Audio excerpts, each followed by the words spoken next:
Bonjour et bienvenue dans l'entretien de France 24. Nous allons parler largement de Syrie aujourd'hui puisque notre invité est Jean-Pierre Filiu. Bonjour, vous êtes universitaire français, spécialiste de cette zone. Vous avez même écrit au début de l'année un livre qui s'appelle Le Nouveau Moyen-Orient et donc les peuples à l'heure de la révolution syrienne. Vous revenez aussi plus particulièrement, c'est ce qui nous intéresse aujourd'hui, d'un séjour à Alep que vous avez passé en ce mois de juillet 2013. Vous avez donc rencontré la population civile syrienne, vous insistez sur ce point. Qu'est-ce que vous avez vu? D'abord, j'ai vu 2 millions de femmes et d'hommes qui, depuis pratiquement un an, vivent sous autorité révolutionnaire, dans des conditions terribles, de bombardement, de terreur. Et néanmoins, chaque jour qui passe, ils vivent un peu moins mal, ils s'organisent, ils rendent possible, ils rendent crédible l'alternative à Bachar el-Assad et à son régime. Votre choix, ça a été en fait d'aller dans cette ville, j'allais dire presque seule, c'est-à-dire de ne pas vouloir aller rejoindre un groupe rebelle particulier. C'était vraiment de rencontrer ces femmes, ces hommes, ces enfants. Effectivement, c'était l'immersion dans la résistance civile. Je voulais être cohérent avec mes analyses, mes recherches, où je suis convaincu que c'est cette dynamique civile qui, malgré tout, reste au cœur de la révolution syrienne, quels que soient les débordements de la guerre et les atrocités qui s'aggravent chaque jour. Et cette dynamique, je l'ai retrouvée à Alep, dans une ville que je connais très bien. Mon premier séjour à Alep remonte à 1980, et où j'ai vu effectivement cette culture urbaine qui continue d'irriguer littéralement toutes les structures révolutionnaires et qui explique qu'elles ont pu tenir avec un rapport de force désastreux en leur défaveur et avec des moyens très très limités. Alors on voit derrière vous des images de ce conflit à Alep. Ce que l'on voit en fait, c'est ni plus ni moins que des hommes en armes en train de se battre. Donc on a du mal à comprendre ce que c'est qu'une résistance civile. Ça veut dire que tout le monde se bat, ça veut dire qu'il arrive encore à avoir une organisation d'une population qui vit normalement, puisque vous dites qu'elle est effectivement avec cette autorité des rebelles. Comment vous feriez le distinguo entre une ville qui vit et une ville en guerre ?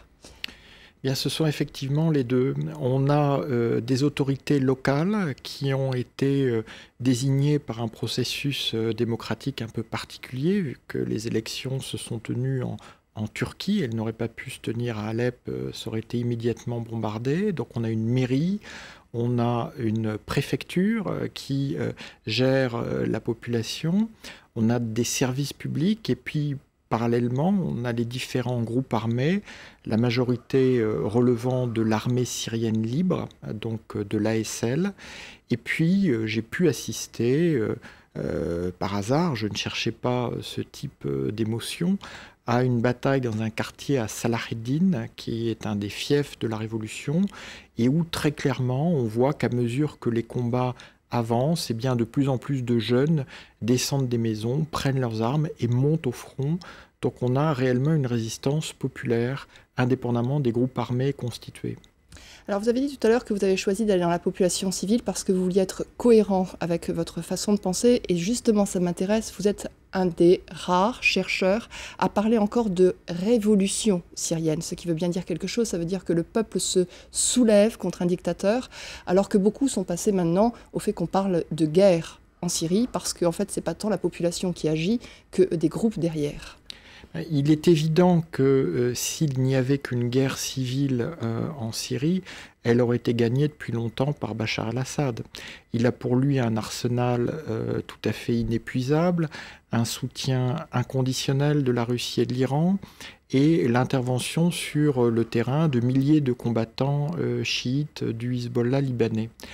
Or, que gagne-t-il? Il gagne des quartiers fantômes, des champs de ruines, et il ne gagne nulle part des zones qui sont peuplées.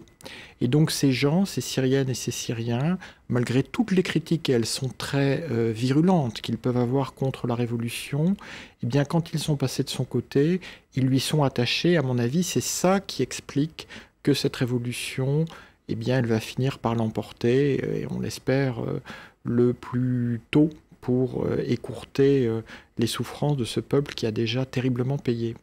À côté de ça, vous parlez évidemment de l'Iran, vous parlez du Hezbollah qui vient aider Bachar el-Assad, mais d'autres chercheurs et puis d'autres témoignages, à commencer ne serait-ce que par l'ONU qui le reconnaît, montrent du doigt qu'il y a eu des groupes armés qui ont des financements autres, des financements de l'Arabie Saoudite, des financements du Qatar.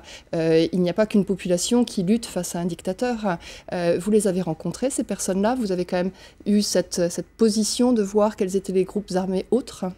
Oui, mais de toute façon, on ne peut pas ne pas les voir. Ils tiennent l'espace public, les barrages, ils sont présents sur toutes les lignes de front.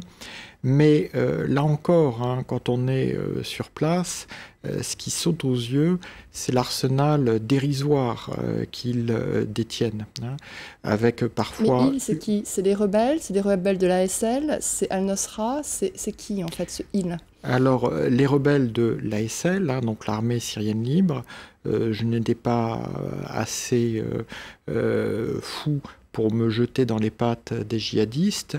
Je les ai croisés. Ils ont, eux, un armement plus lourd qui leur proviennent sans doute des réseaux liés à Al-Qaïda. Mais de toute façon, ils se battent très peu sur le front. Ils se concentrent à l'évidence contre les autres groupes. C'est pourquoi d'ailleurs ils sont rejetés par la population qui les traite comme des étrangers, parce que essayer d'apprendre à un musulman d'Alep ce que c'est l'islam, ça va effectivement provoquer certaines tensions. Mais ce que je voudrais vraiment souligner, c'est que j'ai vu des armes artisanales dignes du Moyen-Âge, hein, des catapultes, des lance-roquettes faits avec des canalisations domestiques. Je n'ai vu aucun élément moderne ou sophistiqué dont on nous rebat les oreilles à la suite de fuites ici ou là. Et en revanche, j'ai entendu des combattants dire avec une grande tristesse, vous ne voulez pas nous aider, eh bien au moins fermez-la. Parce que quand vous dites que vous allez nous aider et que vous ne faites rien, vous nous vendez deux fois à nos pires ennemis. Et quand vous faites fuiter, soi-disant, des informations comme quoi vous nous aidez, et que cet armement n'arrive pas, eh bien vous créez des dissensions entre les groupes. C'est ce que vous appelez le grand sentiment d'abandon, en fait, que ressent la population civile. Un grand sentiment d'abandon, d'injustice, d'incompréhension, vu l'ampleur des souffrances qu'elle a subies. Il lui paraîtrait évident que la solidarité soit spontanée, le moins qu'on puisse dire c'est que ce n'est pas le cas. Et très souvent, eh bien, ils disent oui, nous sommes des terroristes, oui, nous sommes des djihadistes, alors qu'ils sont en train de prendre leur petit déjeuner avec leurs enfants. Ils ont compris que c'était cette image-là que Bachar el-Assad a réussi à vendre au monde entier les concernant. Vous avez dit aussi une chose qui est intéressante, c'est que vous avez dit qu'il y avait aussi un sentiment de la part de la population de vouloir s'en sortir en quelque sorte, alors s'en sortir de Bachar el-Assad, mais s'en sortir aussi d'une intrusion étrangère autre, c'est-à-dire de djihadistes ou d'un islam beaucoup plus intégriste. C'est vraiment ce que vous ressentez, une volonté de liberté et d'indépendance ? Et l'esprit critique, c'est-à-dire que plus personne ne pourra faire taire ces jeunes femmes et ces jeunes hommes qui ont risqué leur vie pour prendre la parole. On voit en permanence des pétitions, des manifestations, des graffitis qui dénoncent l'arbitraire de certaines autorités révolutionnaires. Et on sait que cet esprit critique restera vivace quel que soit le déroulement des combats. Alors, quel que soit le déroulement des combats, Homs vient d'être reprise par Bachar el-Assad. La prochaine ville, bien évidemment, c'est Alep. Comment la ville peut se préparer à cette nouvelle bataille ? Eh bien, je dirais qu'elle a anticipé. Aujourd'hui, à Alep, c'est la guérilla qui progresse partout, qui a pratiquement assiégé le secteur gouvernemental. Et c'est là où on voit d'ailleurs une tension entre les formations armées qui voudraient assiéger ce secteur et la population d'Alep qui refuse que leurs cousins, leurs parents, leurs amis, qui sont de l'autre côté de la ligne de démarcation, fassent les frais et payent le prix d'un siège en bonne et due forme. Je termine cet entretien avec un livre que vous avez écrit, un autre livre qui s'appelle « Le printemps des Arabes ». Et vous voyez, ce livre, il a une particularité, c'est que c'est une bande dessinée. C'est étonnant, un universitaire qui traite de sujets aussi graves de façon plus ludique, de façon plus romanesque par une bande dessinée. Pourquoi ? Bien, c'est Cyril Pomès, donc, qui est un dessinateur extrêmement doué qui a pu illustrer avec vraiment beaucoup de force ces sujets, et notamment Alep. J'avais offert la bande dessinée aux maires révolutionnaires de la ville, et ça leur parle tout de suite parce qu'ils reconnaissent les situations, les lieux et l'angoisse qu'ils vivent quotidiennement. Merci Jean-Pierre Filiu de ce témoignage que vous ramenez juste d'Alep, puisque vous y étiez, je le rappelle pour nos téléspectateurs, au mois de juillet. Bonne suite de programme sur France 24.